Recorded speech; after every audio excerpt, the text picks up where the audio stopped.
Welcome children to my educational channel for kids. First thing, if you have not subscribed the channel, please subscribe it so that you get the new interesting videos in simple and easy language. Like and subscribe my video so that it will be easy for you to study further. Now here we have started the 12th standard new syllabus of biology, that is B1. Now here we have started the topic pollen pistil interaction. Now the pollen pistil interaction, that is the male and female gamete, how do they combine? First thing, we have studied pollination, and in that pollination we have studied how the pollens are carried from the anther to the stigma. That much is the pollination. Now next point is the pollen pistil interaction. From the pollination till the fertilization, whatever takes place, that is called as pollen pistil process. And this pollen pistil interaction, now when the pollens come, not a single pollen is coming, there are lots of pollen grains falling on the stigma, but at a time only one pollen gets entry into the stigma. Only one pollen grain gets entry into the style. Now how does this happens?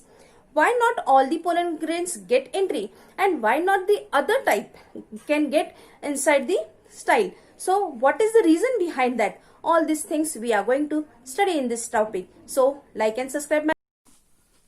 Now we want to study the pollen pistil interaction.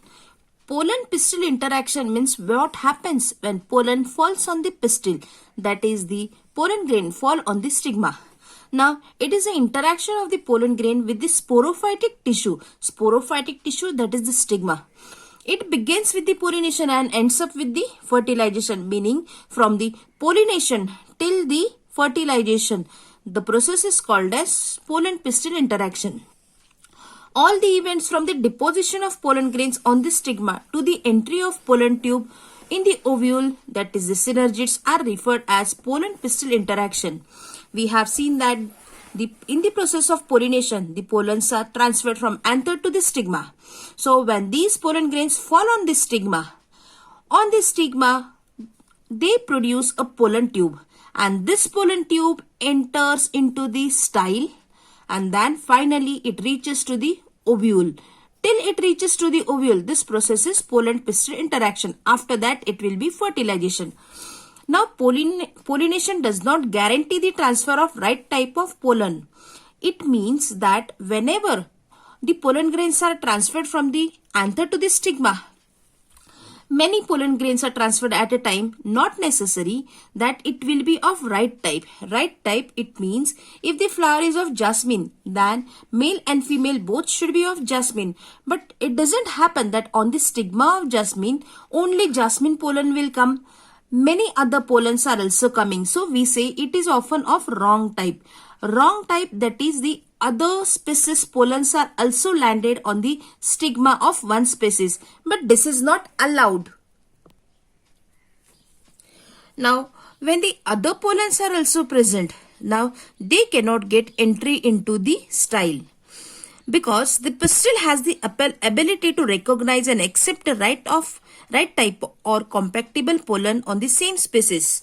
That is, the pistil can recognize that these are the other pollen grains. It should not accept it. It accepts only the pollen grains of its same species. If the pollen grains are of other species, it does not accept. They are rejected. Thus, the wrong type of pollen is discarded by the pistil.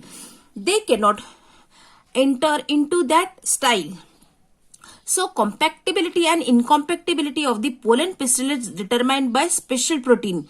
Just now we have seen that the pistil recognize that it is of its own type or different. It happens because of some special protein present.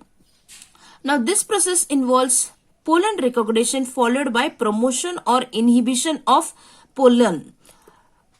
It means pollen recognition means it first finds out that the pollen on the stigma is of which species. If it is of the same species, then promotion, that is it can go further. Otherwise inhibition, that it is not allowed. It cannot pass further. Now this stigmatic surface of the flower refuses other type or incompatible pollen grains, that is others are not allowed. For this, there is a physiological mechanism that operates to ensure that only intraspecific pollen grains germinate successfully. Intraspecific, that is the same thing. The same type of pollen grain can enter. The compactability of pollen absorbs water and nutrient from the surface of stigma and produce pollen tube. It means that when there is a stigma, you see this is the stigma, and on this stigma many pollens are present, and all these pollens, they do not get the entry. Only the pollen of the same species, if it is of the same species, that can get entry. That can get entry, it means this stigma, it has some sugary juice, it has some sugary fluid, and that sugary juice and this sugary fluid is absorbed by the pollen. When the pollen absorbs the sugary juice, it just swollens, and when it swollens, as it swollens, the exine ruptures and a pollen tube arises. Now whatever the pollen tube arises, that pollen tube does not go in any direction. That pollen tube just enters the style. It knows the direction because it has the special type of chemical. So the compactable pollen absorbs water and nutrient from the surface of stigma. When it absorbs the water and the nutrients, then it germinates and produce pollen tube. Produce pollen tubes means the pollen tubes elongates. Its growth through this style is determined by specific chemicals. It means it knows in which direction it has to go. It doesn't go in the opposite direction. It doesn't go outside. It always moves inside the style because there is a special chemical. And the stigmatic surface provides the essential things for the successful germination. The essential prerequisites are provided. That means the stigma allows the pollen to suck its nutrients, to suck its sugary juice, which are absent in the pollen. That is, the pollen alone cannot produce the pollen tube unless and until it falls on the stigma, and that also of the right type of stigma. Then only the pollen can absorb the sugary juice and the pollen tube is produced. Finally, the pollen tube is pushed into the ovule and it reaches the embryo sac. The tip of the pollen tube enters in one of the synergids and ruptures to release the content. Now what happens when this pollen, it absorbs the sugary juice and it reaches the ovary. Inside the ovary, the ovules are present. So this pollen tube reaches the ovary, and in the ovary, it enters the ovules. When it enters the ovule, it ruptures. It ruptures means it breaks, and the pollens are, and the male gametes are released inside. Now, due to the pollen-pistil interaction, intense competition develop even in the compactable pollen grains. It means there is too much competition. That is, there are so many pollen grains, and from that so many pollen grains, only one single pollen grain gets entry into that ovary or into that ovule. So, till this much, that is called as pollen-pistil interaction. Once the pollen tube enters the ovule, when it breaks, the male gametes comes further, it unites with the female gamete. That will be the process of fertilization. Till here we have studied only the pollen-pistil interaction. Now this all was the natural process of the pollen-pistil interaction.